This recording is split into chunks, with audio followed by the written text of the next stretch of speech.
তুমি কি কখনো গভীরভাবে ভেবে দেখেছ তোমার জন্মের আগেই তুমি কোথায় ছিলে? তুমি যখনও মায়ের গর্ভে আসনি, যখন পৃথিবীতে তোমার কোনো নাম বা পরিচয় ছিল না, তখনও তুমি ছিলে। তবে এই তুমি মানে তোমার শরীর নয়, বরং তোমার রূহ, সেই অমর আত্মা যাকে আল্লাহ তাআলা নিজ হাতে সৃষ্টি করেছিলেন। দুনিয়ার এই সীমিত চোখে আমরা রূহকে দেখতে পাই না, কিন্তু সেটাই আমাদের আসল সত্তা। শরীর তো এক খোলস মাত্র, একদিন মাটিতে মিশে যাবে। কিন্তু রূহ, সে এসেছে এমন এক জগৎ থেকে যার নাম আলমুল আরওয়াহ, অর্থাৎ রূহের জগৎ। সেই জগতে ছিল কেবল রূহ আর আল্লাহর কথা। কোনো সূর্য নেই, কোনো চাঁদ নেই, নেই পৃথিবীর মতো কোনো সীমা। সেখানে প্রতিটি রূহ আল্লাহর সামনে দাঁড়িয়েছিল। তখন আল্লাহ তাআলা প্রশ্ন করেছিলেন, আমি কি তোমাদের প্রভু নই? আর সব রূহ একসঙ্গে উত্তর দিয়েছিল, হ্যাঁ, নিশ্চয়ই আপনি আমাদের প্রভু। তারপর আল্লাহ বলেছিলেন, আমি তোমাদের দুনিয়ায় পাঠাবো এক অল্প সময়ের জন্য, পরীক্ষার উদ্দেশ্যে। তখন রূহেরা কিছুটা ভয় পেয়েছিল। কেউ কেউ নীরবে মেনে নিয়েছিল, আবার কেউ উত্তেজনায় অপেক্ষা করছিল এই মহাপরিকল্পনার অংশ হতে। সেখান থেকেই শুরু আমাদের দুনিয়ার যাত্রা। আমরা ভুলে গেছি সেই প্রতিশ্রুতি, ভুলে গেছি সেই সাক্ষাৎ। কিন্তু রূহ এখনও তা মনে রাখে। তাই মাঝে মাঝে নামাজে, দোয়ার সময় বা একাকিত্বে আমরা এক ধরনের গভীর টান অনুভব করি। সেটা হলো রূহের টান, তার আকুলতা, তার সৃষ্টিকর্তার দিকে ফিরে যাওয়ার। এই রূহই তোমার প্রকৃত পরিচয়, তোমার চিরন্তন সত্তা, যা একদিন আবার ফিরে যাবে তার প্রভুর কাছেই। দুনিয়া তখনও ছিল না, না ছিল আকাশ, না ছিল জমিন, না পাহাড়, না নদী, না সূর্য, না চাঁদ। সব কিছুই ছিল এক গভীর নীরবতায় ডুবে থাকা এক শূন্যতায়। তখন ছিল কেবল আল্লাহ তাআলা, যিনি আদি ও অনন্ত, যিনি কোনো কিছুর মুখাপেক্ষী নন। তিনি একা ছিলেন, কিন্তু তার পরিপূর্ণ জ্ঞান, শক্তি ও মহিমায় পরিপূর্ণ।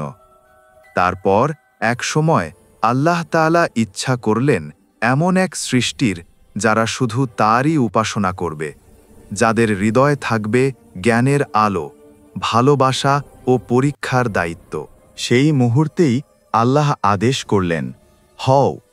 আর তার এই এক শব্দের আদেশেই সৃষ্টি হয়ে গেল অসংখ্য রূহ, কোটি কোটি আত্মা। আলোর মতো ঝলমল করা সেই সত্তাগুলো মুহূর্তেই অস্তিত্ব লাভ করল। তারা সবাই একসঙ্গে উপস্থিত হল আল্লাহের সামনে, বিনম্র, বিস্ময়ে ভরা আর শান্তিতে আবৃত। তুমি, আমি, আমাদের সকলের রূহ তখনই সৃষ্টি হয়েছিল। সেই সময় কোনো দেহ ছিল না, কোনো নামও ছিল না, কিন্তু ছিল একটাই সত্য। আমরা সবাই ছিলাম আল্লাহের সৃষ্টি, তার আদেশে জন্ম নেওয়া এক জীবন্ত আলো।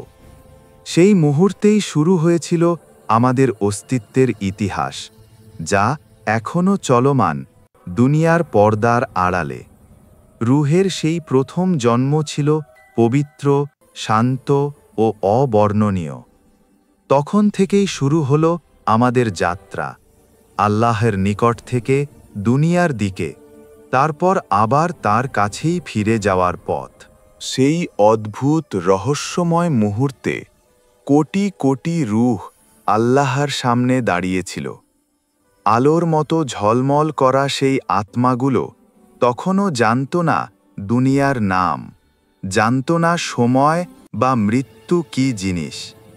তখন আল্লাহ তাআলা তাদের উদ্দেশ্যে বললেন, আলাস্তু বি রাব্বিকুম, অর্থাৎ আমি কি তোমাদের প্রভু নই? আর সেই অসংখ্য রূহ একসঙ্গে উত্তর দিল, বালা, হ্যাঁ, নিশ্চয়ই আপনি আমাদের প্রভু। সূরা আল আরাফ, আয়াত ১৭২। এটাই ছিল মানব ইতিহাসের প্রথম চুক্তি, মিসাক বা আলমুল মিসাক, অর্থাৎ প্রতিশ্রুতির জগৎ। এখানেই আমরা সবাই আল্লাহকে স্বীকার করেছিলাম আমাদের রব হিসাবে, এখানেই আমরা প্রতিশ্রুতি দিয়েছিলাম তার ইবাদত করব, তার নির্দেশ মেনে চলব আর কেবল তারই আনুগত্য করব। সেই সময় কোনো জাতি ছিল না, কোনো ভাষাও ছিল না, ছিল না নারী পুরুষের পার্থক্য। ছিল শুধু আত্মাগুলো, বিশুদ্ধ, পবিত্র, একাকার। প্রত্যেক রূহ তখন জানত সে এক মহান সৃষ্টিকর্তার বান্দা এবং তার জীবনের উদ্দেশ্য কেবল একটাই, আল্লাহর সন্তুষ্টি অর্জন করা। কিন্তু আল্লাহর এক মহা পরিকল্পনা ছিল সামনে। তিনি এই রূহদের একটি পরীক্ষার ময়দানে পাঠাতে চাইলেন, যেখানে স্বাধীন ইচ্ছা থাকবে, থাকবে ভুল করার সম্ভাবনা, কিন্তু থাকবে জান্নাত অর্জনের সুযোগও। আল্লাহ চাইলেন তার বান্দারা যেন দুনিয়ায় নিজেদের কর্ম দ্বারা প্রমাণ করে তারা সত্যিই সেই প্রতিশ্রুতির যোগ্য কিনা। তখনই আল্লাহ তাআলা ফেরেশতাদের আদেশ করলেন, প্রতিটি রূহের জন্য নির্ধারিত হবে এক নির্দিষ্ট সময়, এক নির্দিষ্ট দেহ আর এক নির্দিষ্ট পরীক্ষা। যখন সেই সময় আসবে, ফেরেশতারা সেই রূহকে মায়ের গর্ভে পৌঁছে দেবে, আর তখনই তার দুনিয়ার জীবন শুরু হবে।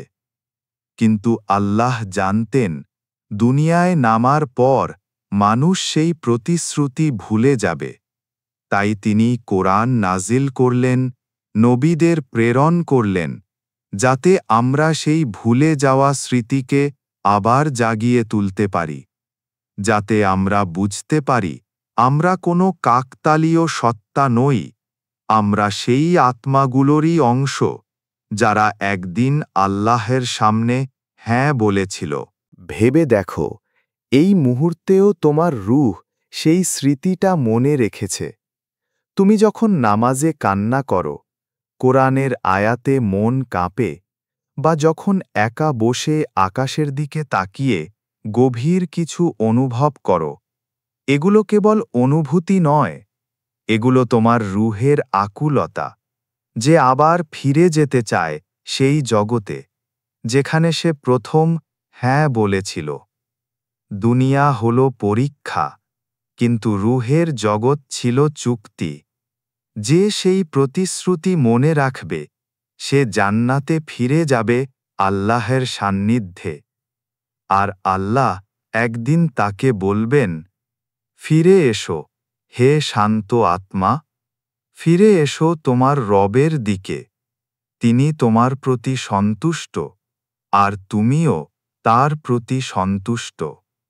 সূরা আল ফজর ২৭। এই আয়াতই সেই চুক্তির পরিণতি। যে আত্মা দুনিয়ার পরীক্ষায় সফল, সে আবার ফিরে পাবে তার আসল ঘর, তার প্রভুর সান্নিধ্য, আর সেই অমর শান্তি যার শুরু হয়েছিল হ্যাঁ, হে আল্লাহ, আপনি আমাদের প্রভু, এই এক বাক্যের মাধ্যমে। আল্লাহ তাআলা তখন রূহদের উদ্দেশ্যে বললেন, আমি তোমাদের পাঠাবো দুনিয়ায়। সেখানে তোমরা কিছু সময় অবস্থান করবে, পরীক্ষা দেবে, তারপর আবার ফিরে আসবে আমার কাছেই।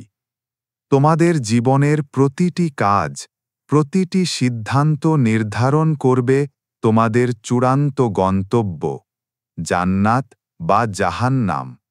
সেখানে তোমরা পাবে পুরস্কার বা শাস্তি তোমাদের নিজস্ব কর্ম অনুযায়ী। এই ঘোষণা শুনে সমগ্র রূহের জগতে নেমে এলো এক গভীর নীরবতা। কোটি কোটি রূহ তখন কাঁপতে লাগল আল্লাহর এই বাণীতে। তারা জানত, দুনিয়ায় নামা মানেই এক কঠিন পরীক্ষা। সেখানে থাকবে ভুলে যাওয়া, থাকবে নফসের টান, থাকবে শয়তানের ধোঁকা। সেখানে মানুষ দেহে বন্দী হবে, সীমাবদ্ধ হবে সময় ও স্থানে। আল্লাহের নিকটের সেই প্রশান্ত আলোর জগৎ থেকে একদম বিপরীত এক পৃথিবীতে, যেখানে কিছু রূহ তখন ভয় আর অস্থিরতায় কেঁপে উঠেছিল। তারা ভাবছিল, যদি আমরা সেই পরীক্ষায় ব্যর্থ হই, যদি আল্লাহর পথে থাকতে না পারি, তাদের মধ্যে ভয় জন্ম নিল, ভুলে যাওয়ার ভয়, হারিয়ে যাওয়ার ভয়, নিজের প্রতিশ্রুতি ভুলে ফেলার ভয়। অন্যদিকে কিছু রূহ ছিল উচ্ছ্বসিত ও আশাবাদী। তারা বলল, আমরা আল্লাহর বান্দা, আমরা তাকে ভালোবাসি, আমরা কখনো তার অবাধ্য হব না।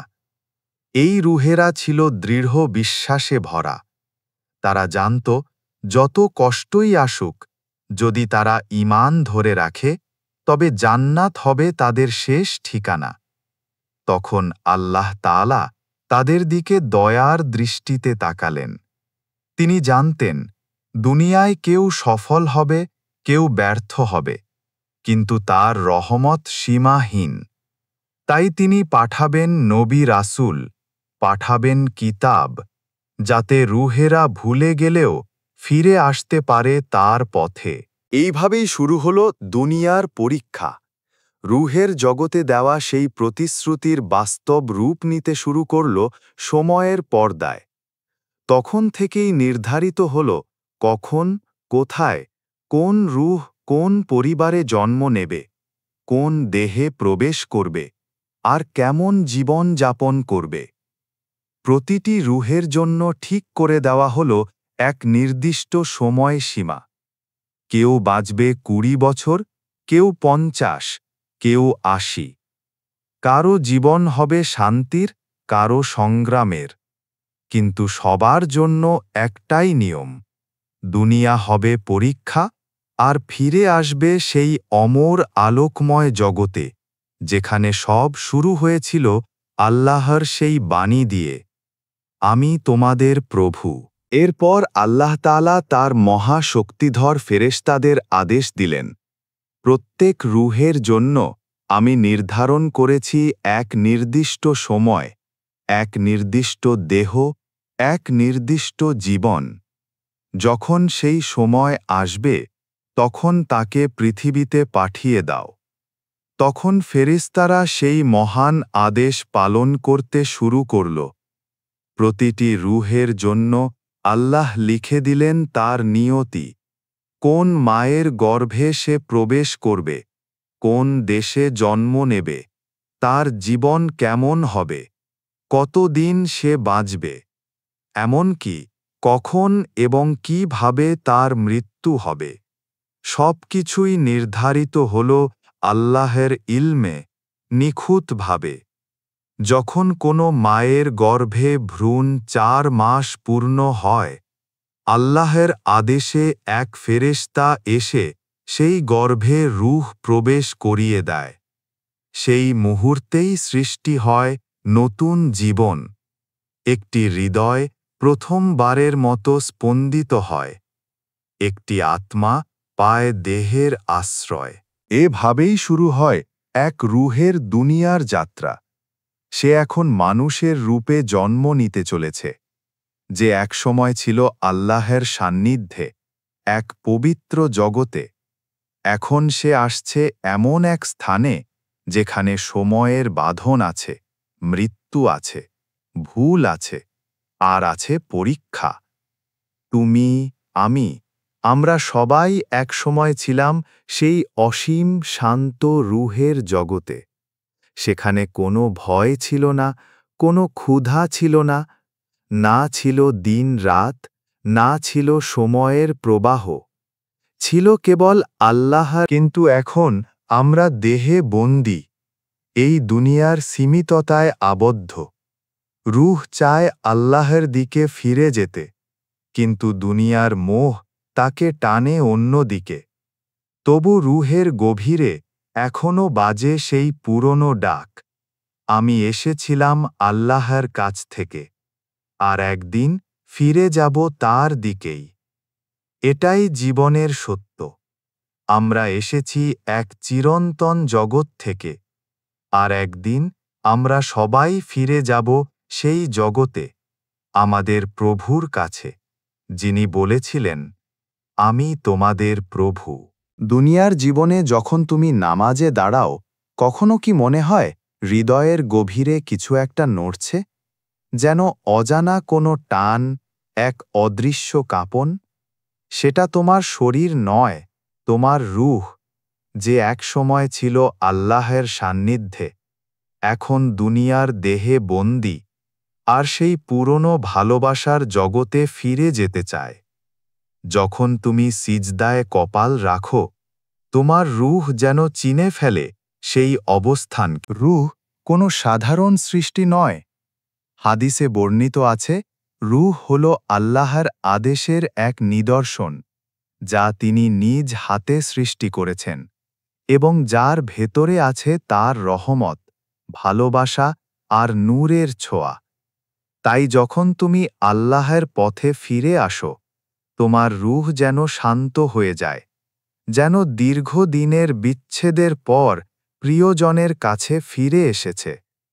কিন্তু যখন তুমি আল্লাহকে ভুলে যাও, যখন নামাজ ছেড়ে দাও, গুনাহে ডুবে যাও, তখন তোমার রূহ কাঁদে, বেদনায় কাঁপে।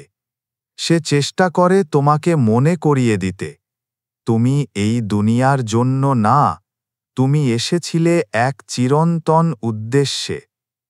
এই কারণেই অনেক সময় যখন তুমি কোরআনের আয়াত শুনো বা একা বসে আকাশের দিকে তাকাও, তোমার চোখে পানি আসে, বুক ভারী হয়ে যায়।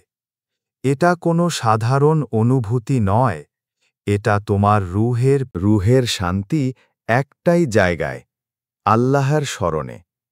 যেমন আল্লাহ কুরআনে বলেছেন, জেনে রাখো, আল্লাহর স্মরণেই অন্তরসমূহ শান্তি লাভ করে। সূরা আর-রাদ, আয়াত ২৮। তাই যখন তোমার মন অশান্ত হয়, যখন জীবন ভারী মনে হয়, তখন একটু থেমে নামাজে দাঁড়াও, কারণ তোমার রূহ অপেক্ষা করছে আবার তার প্রভুর সঙ্গে কথা বলার জন্য। একদিন এই রূহ আবার ফিরে যাবে, যেখান থেকে তার যাত্রা শুরু হয়েছিল। দুনিয়ার এই অস্থায়ী পরীক্ষা শেষ হলে, যখন চোখের দৃষ্টি নিস্তব্ধ হবে, নিঃশ্বাস থেমে যাবে, তখন রূহ দেহ থেকে আলাদা হয়ে বেরিয়ে যাবে। যেমন প্রজাপতি ডানা মেলে মুক্ত আকাশে উড়ে যায়। সেই মুহূর্তে রূহ ফিরে যাবে তার আসল ঘরে, সেই পবিত্র জগতে, যেখানে নেই কোনো ভয়, নেই কষ্ট, নেই মৃত্যু। সেখানে সময় থেমে থাকে, সেখানে আছে কেবল শান্তি আর আল্লাহর নূরের আলো।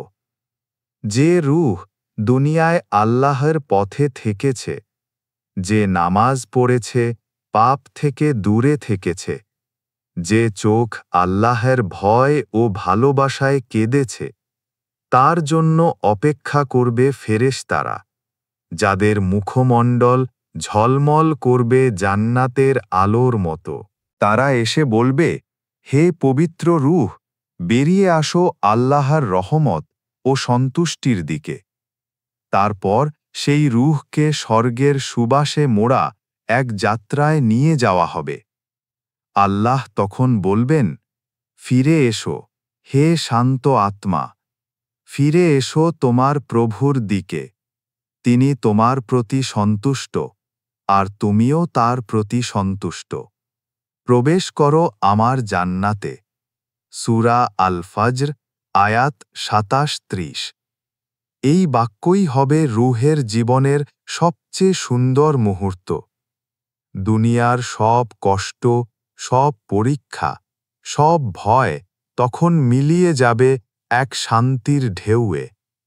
সেই জান্নাতে রূহ আবার অনুভব করবে সেই পুরনো পরিচিতি, যে জগতে সে একসময় আল্লাহর সামনে দাঁড়িয়ে বলেছিল, হ্যাঁ, আপনি আমাদের প্রভু। এটাই রূহের পূর্ণ যাত্রা, আল্লাহর কাছ থেকে আগমন, দুনিয়ার পরীক্ষায় অংশগ্রহণ, আর শেষে আবার আল্লাহর কাছেই প্রত্যাবর্তন। রূহের শুরু ছিল আল্লাহর হাতে, তার শেষও হবে আল্লাহর রহমতে।